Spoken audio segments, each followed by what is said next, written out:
of the time you barely know her, much less know her name.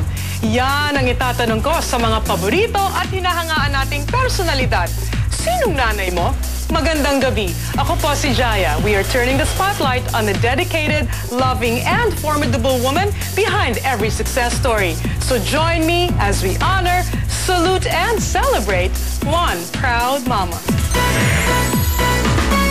Time to let the whole world know one proud mama.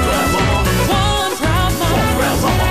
The one behind the stars they know. One proud mama. One proud mama. Time for you to scream and shout. Show them what she's all about. One proud mama. Dennis Trillo's good looks was his ticket to show business. But by doing diverse and offbeat roles, he earned his place among the award-winning actors of his generation, proving that he is here to stay. Pumapayag ka bang pakasal sa akin? The combination of a gorgeous face, boyish charm, and a sexy and mysterious aura was Dennis Trillo's ticket to fame. Nakakatuwa kang patayin. But it was his outstanding talent, skill, and flair for acting in any genre that brought him to the top. Ever since pumasok rin ako ng showbiz, hindi naman ako masyadong conscious about dun sa image na gagawin ko. Kaya nga yung first film ko ganun. Dahil wala naman akong inahalagang status or gusto ko lang makagawa ng magagandang pelikula. We shed tears with him as television's drama prince.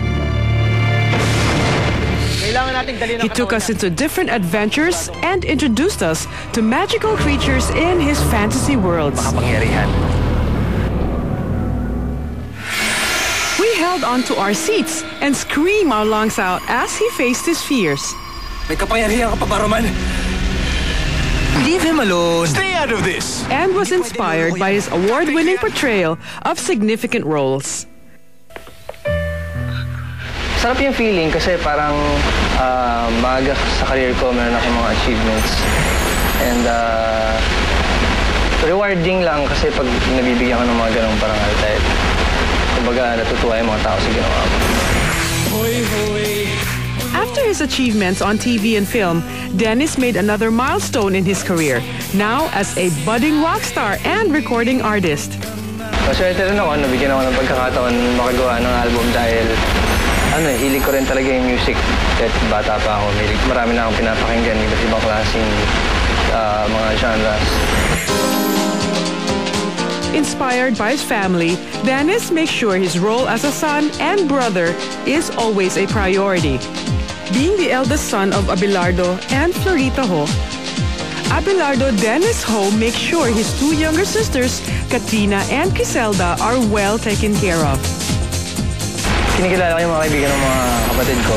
Tapos, yun, basically, gano'n lang naman. So, inaalam ko kung minsan sa sila pumupunta, parang galing. Hindi naman sobra, pero nandun yung pagkikare, tsaka yung kumbaga, gusto mo lang safe sila palagi. It seems that both in real and in real life, Dennis played well every role he was given. But his most challenging role is yet to be conquered.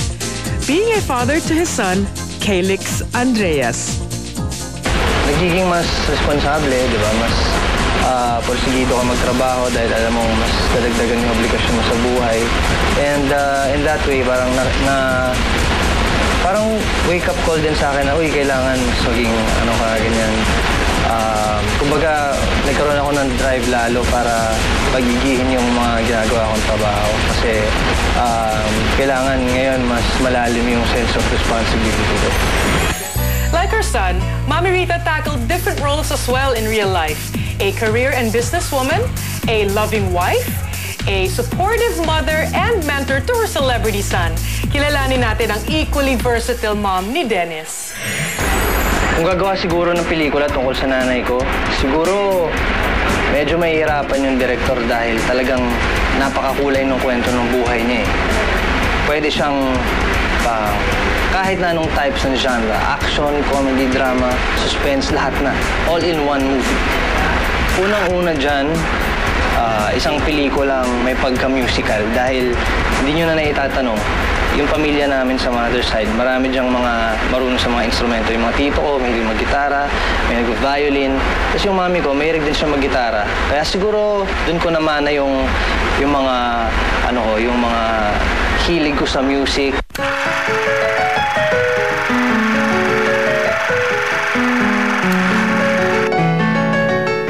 As a teenager, Mommy Florita's home was filled with music.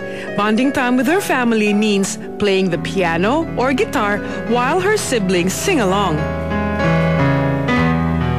Kasi yung mga ninuno ko, mga mahilig sila sa music. Simulan mo sa mga lolo, sa mga lola. Marami kaming mga lolo na teacher ng music. Ayun, meron kaming tito na nagpa-play ng violin. Tapos karamihan ng mga tita ko nagpa-play ng piano.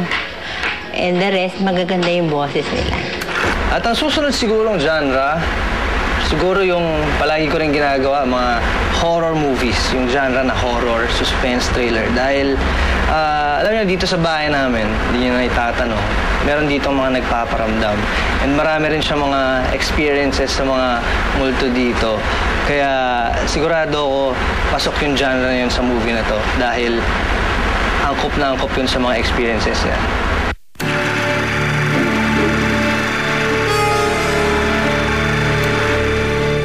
It seems that ghosts from her past continues to haunt her, one of which are memories of her strict father, whom she was very afraid of then.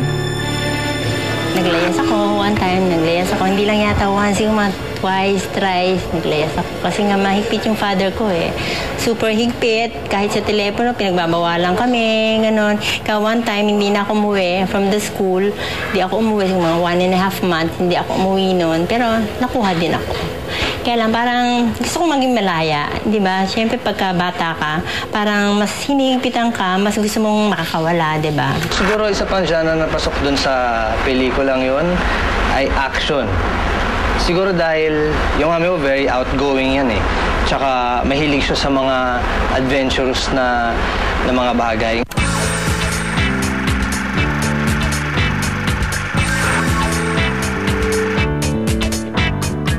For Mommy Florita, fun means outing with her family for badminton or swimming. Mahilig ako lumabas kasi nga mahigpit yung father ko eh. Kaya parang masyado akong sabik sa labas. Hanggang ngayon, dala ko yun. Ang isa pang genre na pasok dun sa pelikula para sa mama ko, siguro drama. Dahil madalas meron din siya mga serious moments. Halimbawa tungkol sa business. Pag yan, mga business-minded kasi yung pamilya namin, lalo na yung mami ko. Kaya focus sa business. Kaya yun, dun mo makikita yung kaseryosohan niya. Kaya swak din siya sa drama.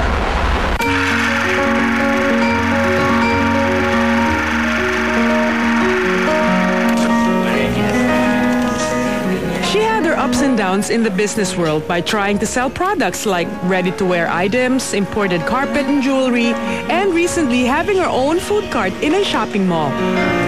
Mahina business ngayon, kahit food na nga yan eh. Hina ba din? Parang lahat apektado.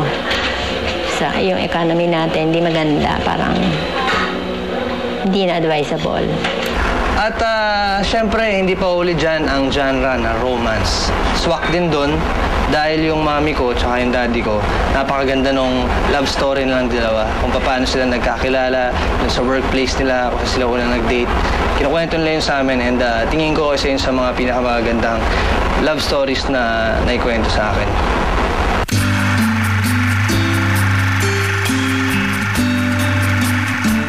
In every problem she encounters, Daddy Abelardo's love and guidance is always with her. The boss who fell in love with his secretary is still going strong after 30 years of blessed married life.